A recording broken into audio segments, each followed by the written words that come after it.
जारी है। यूनुस राज में एक बार फिर हिंसा और आगजनी। यूनुस सरकार का ऑपरेशन डेविल हंट जारी है। शेख हसीना की पार्टी के खिलाफ बुलडोजर अभियान चलाया जा रहा है। कई बड़े नेताओं के घर आगजनी और तोड़फोड़ की जा रही है। बांग्लादेश में यूनुस की सरकार ने आतंक मचा रखा है। अंतरिम सरकार के फैसलों से ऐसा लगता है कि पूर्व पीएम शेख हसीना का नामो निशान मिटा दिया जाएगा। अब बांग्लादेश में ऑपरेशन डेविल हंट अभियान शुरू किया गया है, जिसका मकसद शांति कायम करना है। लेकिन माना जा रहा है कि शेख हसीना के समर्थकों पर कहर बरपाने के लिए यह अभियान शुरू किया गया है। दरअसल बांग्लादेश में एक बार फिर से अशांति फैल गई है और देश में दर्जनों जगहों पर भीड़ ने शेख हसीना समर्थकों और उनकी पार्टी के नेताओं को निशाना बनाना शुरू कर दिया है। गुरुवार को कम से कम 24 जिलों में शेख हसीना की पार्टी के बड़े नेताओं के घर जलाए गए। कई जगहों पर भीड़ की स्थानीय लोगों के साथ भी झड़पें हुई हैं, जिसके बाद शनिवार को ऑपरेशन डेविल हंट अभियान शुरू किया गया है। और इस अभियान के तहत देखिए बुलडोजर से उनके घरों को तोड़ा जा रहा है जो शेख हसीना के समर्थक हैं, जो अवामी लीग से जुड़े हुए हैं। इससे पहले शुरुआत हुई शेख मुजीबुर रहमान के आवास को तोड़ने से शुरुआत हुई, बुलडोजर से ढहाया गया, तोड़फोड़ की गई, आगजनी की गई और अब बौखलाए यूनुस और कट्टरपंथियों का ये आतंक जारी है।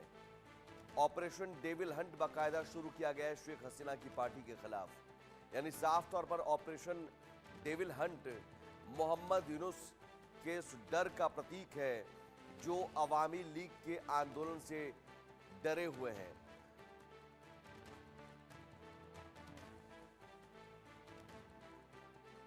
यूनुस बौखलाए हुए हैं, आगजनी और तोड़फोड़ पर अब उतर आए हैं। सवाल है कि आखिर क्यों उन घरों को तोड़ा जा रहा है जो शेख हसीना के समर्थक हैं, अवामी लीग के समर्थक हैं, और क्या इस तरह से तोड़फोड़, आगजनी या फिर बुलडोजर से घरों को ढहाने से मोहम्मद यूनुस अपनी सत्ता बरकरार रख पाएंगे।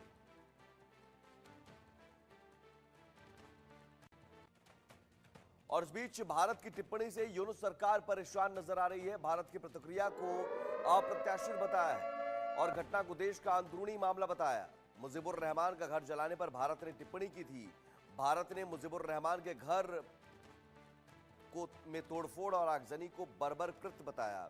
बांग्लादेश की अंतरिम सरकार ने शेख मुजीबुर रहमान के घर आगजनी के मुद्दे पर भारत की टिप्पणी को अनावश्यक और अप्रत्याशित बताया है। अंतरिम सरकार ने इस घटना को देश का अंदरूनी मामला बताया। दरअसल भारत ने इस घटना पर टिप्पणी करते हुए कहा कि ये बर्बर कृत्य था और कहा था कि इसकी कड़ी निंदा की जानी चाहिए, जिसकी वजह से यूनुस सरकार भारत की टिप्पणी से परेशान है। लेकिन सवाल यह है कि यह बर्बर कृत्य नहीं है तो और क्या है? आखिर एक तरफा आप कैसे किसी के घर को तोड़ सकते हैं, किसी के घर में आगजनी कर सकते हैं, वो भी शेख मुजीबुर रहमान, बांग्लादेश के संस्थापक, जिन्होंने बांग्लादेश की नींव रखी, पाकिस्तानियों से आज़ादी दिलाई। पाकिस्तानियों ने जो बांग्लादेश में कत्लेआम मचाया, उस पाकिस्तानी का साथ लेना, उन पाकिस्तानी सेनाओं को बांग्लादेश में पनाह देना, क्या ये सही कृत्य है? मोहम्मद यूनुस क्या कट्टरपंथियों के या आईएसआई के पाकिस्तानी सेना के कठपुतली बनकर रह गए हैं? सवाल ये है कि क्या ये सब कुछ पाकिस्तानी सेना और आईएसआई के इशारे पर हो रहा है? शेख हसीना के समर्थक और अवामी लीग के समर्थकों को टारगेट करके उनके खिलाफ हिंसा, उनके घरों को तोड़ा जाना, आगजनी, तोड़फोड़, ये क्या कहता है?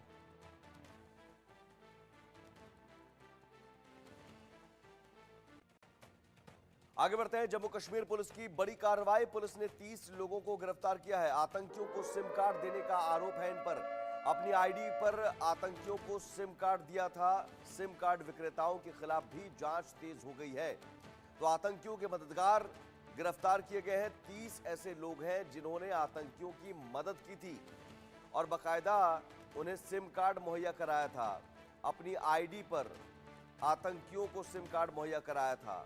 तो जो स्लीपर सेल की बात है, वो स्लीपर सेल जो 90 के दशक में हुआ करता था, क्या वो स्लीपर सेल एक्टिव होकर अब घुसपैठ करने वाले आतंकियों को मदद कर रहे हैं। इससे पहले भी कई गिरफ्तारियां हो चुकी हैं जो आतंकियों को छिपने में मदद करते थे, जिन पर आरोप है कि उन्होंने आतंकियों को पनाह दी, आतंकियों को राशन पानी मुहैया कराया। और अब देखिए कि सिम कार्ड बाकायदा मुहैया कराया जाता है आतंकियों को। और 30 ऐसे लोग गिरफ्तार किए गए हैं। जम्मू कश्मीर पुलिस ने बड़ी कार्रवाई करते हुए आतंकियों के मददगार को गिरफ्तार किया है, जिन्होंने आतंकियों को सिम कार्ड मुहैया कराया था। अपनी आईडी पर सिम कार्ड विक्रेताओं के खिलाफ भी अब जांच तेज हो गई है कि आखिर कौन लोग थे वो सिम कार्ड बेचने वाले, दुकानदार कौन थे, और आतंकियों को सिम कार्ड देकर ये लोग आखिर क्या और भी मदद कर रहे थे, क्या उन्हें पनाह भी दी थी, राशन पानी भी क्या मुहैया कराया गया था, और ऐसे और कितने लोग हैं। सवाल ये है, क्योंकि आतंकियों से ज्यादा खतरनाक तो ये लोग हैं जो यहां पर रहकर आतंकियों की मदद करते हैं, आतंकियों को पनाह देते हैं, आतंकियों को सिम कार्ड मुहैया कराते हैं, आतंकियों को राशन पानी मुहैया कराते हैं, और वो आतंकी छिपकर फिर वार करते हैं। इन आतंकियों को न सिर्फ पनाह दिया जाता है, राशन पानी मुहैया कराया जाता है, सिम कार्ड मुहैया कराया जाता है, बल्कि उन्हें सेना के मूवमेंट के बारे में, यहाँ की भौगोलिक स्थिति के बारे में भी जानकारी दी जाती है। सेना का कॉन्वॉय कब, कहां, किस रूट से निकलेगा और कहां कौन सा एरिया है जहां पर वार किया जा सकता है घात लगाकर, ये सारी जानकारी आतंकियों को ये लोग मुहैया कराते हैं।